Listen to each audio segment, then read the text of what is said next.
எனக்கு சினிமாவை பொறுத்தவரை 365 நாளும் காதலர் தினம்தான். நான் சினிமாவின் காதலன். நல்ல கதை ஏதாவது வந்ததுன்னா சொல்லுங்கள் சார் அப்படின்னு. நல்ல கதை வந்தால் தான் படம் எடுக்கிறதா இருக்கேன் நான். என்ன கேட்பாங்க, ஏன் சார் எல்லாத்தையும் சினிமாலேயே போடுறீங்க, அவங்கள பாருங்கள் இவங்கள பாருங்கள் எங்கெங்கேயோ போட்டு வச்சுருக்காங்க. ஏன் ஒரு விவசாயி காசு வந்தால் எங்கே போடுவான்? விதை வாங்குவான், இன்னும் நிலம் வாங்குவான், அவனுக்கு அதுதான் தெரியும். இப்போ எப்படி நம்பி நீங்கள் இந்த கதையை ஒத்துக்கொண்டீர்கள் என்றால் பேஷன் தான் அதற்கான காரணம். எனக்கு இதை கேட்டதும் இந்த படத்தை பார்த்துடணும்னு தோணும்.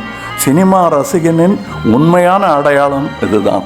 ஒரு கதையை பார்க்கும்போது ஆஹா இது சினிமாவை வந்தால் எப்படி இருக்கும், அப்படி வந்த சினிமாவின் ரசிகன் தான் நான். நான் முழுவதுமாக ரசிகர்களை நம்புகிறேன், கொஞ்சமாக என்னை நம்புகிறேன். இதுதான் உண்மை.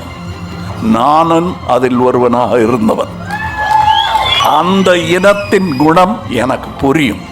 இன்று வரை நான் அதுவாகத்தான் இருந்து கொண்டிருக்கிறேன். நடுவில் நீங்கள் கொடுத்த பட்டமெல்லாம் என்னதில்லை, நீங்கள் கொடுத்தது. எனக்கு இருக்கும் அந்தஸ்து, நான் சினிமாவின் காதலன், சினிமா ரசிகன்.